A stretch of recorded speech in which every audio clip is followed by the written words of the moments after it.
Imagina a una sola persona, de pie frente a una multitud interminable, usando solo su voz para transformar frustración en furia y miedo en obediencia absoluta, como alguien que fracasó como artista, que vivió en la pobreza y fue rechazado una y otra vez, terminó arrastrando al mundo entero a la guerra más devastadora de la historia humana.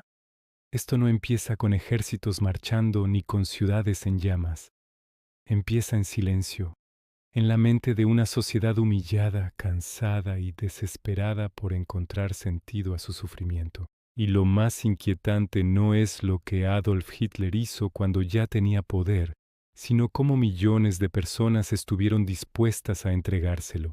Porque cuando entiendes su ascenso, no solo entiendes a Hitler, entiendes algo mucho más peligroso, cómo una idea, repetida en el momento adecuado, puede convertirse en un arma imparable, y lo realmente extraño es que al principio casi nadie lo tomó en serio.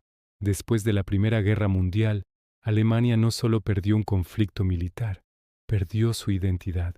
El Tratado de Versalles no fue percibido como un acuerdo de paz, sino como una condena. El país quedó endeudado, desarmado y señalado como el único culpable del desastre europeo. La inflación hizo que el dinero perdiera su valor de un día para otro, y los ahorros de toda una vida desaparecieron en semanas.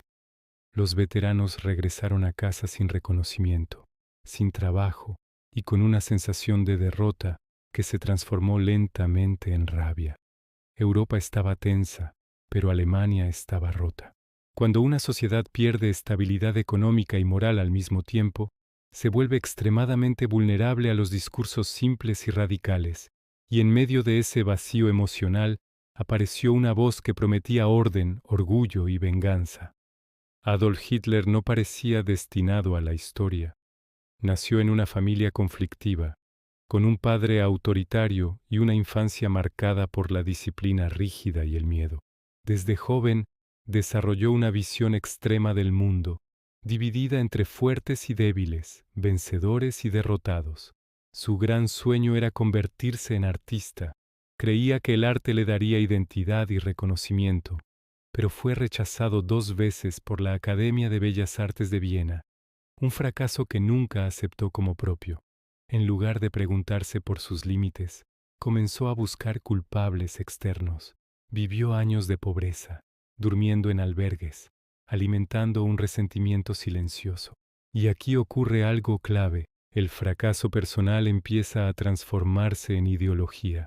¿Sabes qué es lo más inquietante? Que esa sensación de humillación no lo aisló, lo conectó con millones de personas que se sentían exactamente igual. Cuando estalló la Primera Guerra Mundial, Hitler encontró por fin un propósito. Se alistó como soldado y vivió la guerra como una experiencia casi sagrada. No fue un héroe destacado, pero sí profundamente disciplinado y absolutamente obediente. La derrota alemana fue para él una herida imposible de cerrar.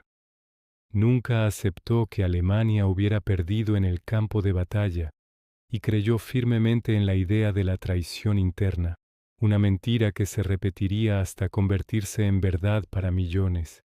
Aquí todavía no hay un dictador, solo un hombre convencido de que su nación fue engañada y de que él tiene una misión, y esa convicción, cuando se mezcla con carisma y oportunidad, se vuelve peligrosa. Hitler descubrió que su verdadero talento no estaba en el arte, sino en la oratoria. Cuando hablaba, no explicaba ideas complejas, despertaba emociones primitivas, señalaba enemigos, ofrecía soluciones simples y prometía devolver la grandeza perdida. No apelaba a la razón, apelaba al orgullo herido.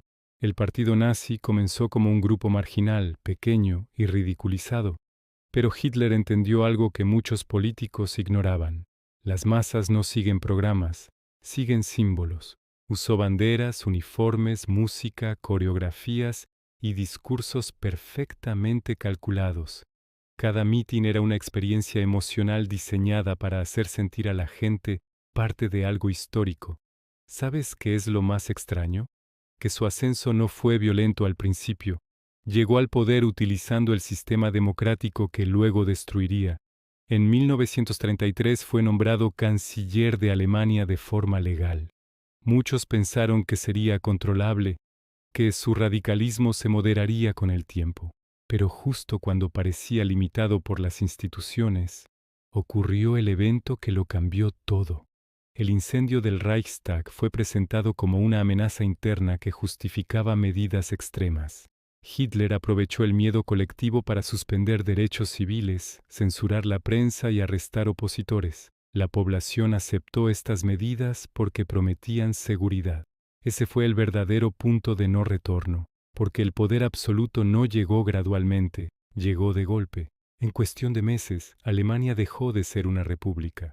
Los partidos políticos fueron eliminados, los medios controlados y el ejército juró lealtad personal a Hitler. Aquí el líder político se transforma en tirano, y lo más perturbador es que muchos lo celebraron. Hitler no solo prometía prosperidad económica, prometía sentido, ofrecía una narrativa clara. Alemania era grande, fue humillada y ahora debía levantarse. Pero toda narrativa necesita un enemigo, y ese enemigo fue construido con una precisión escalofriante. Judíos, comunistas, discapacitados, opositores políticos, cualquiera podía ser señalado como una amenaza al futuro de la nación. El odio dejó de ser una opinión privada y se convirtió en política de Estado. Las leyes comenzaron a deshumanizar, a aislar y excluir. Y lo realmente inquietante es que todo esto ocurrió de forma progresiva, casi normalizada. Mientras el mundo observaba con cautela, Alemania se rearmaba y avanzaba. En 1939 la invasión de Polonia encendió la chispa de la Segunda Guerra Mundial. En pocos años, Hitler controlaba gran parte de Europa. Las victorias rápidas reforzaron su sensación de infalibilidad y comenzó a creer que su intuición estaba por encima de cualquier consejo militar. Ese exceso de confianza sería su perdición. Abrió demasiados frentes, subestimó a sus enemigos y tomó decisiones impulsivas. La invasión de la Unión Soviética marcó el inicio del colapso. El invierno, la resistencia y la logística destruyeron el mito de la invencibilidad nazi. Pero mientras el frente militar se debilitaba, otro crimen avanzaba en la sombra. El Holocausto no fue un accidente ni una consecuencia inevitable. Fue un plan sistemático, organizado con precisión burocrática. Campos, trenes, registros y órdenes firmadas con frialdad administrativa. 6 millones de judíos fueron asesinados, junto a millones de otras víctimas.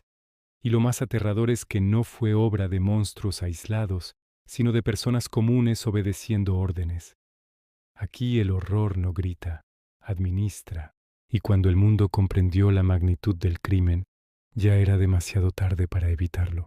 En 1945 Berlín estaba en ruinas, Alemania derrotada, Europa devastada, millones de muertos.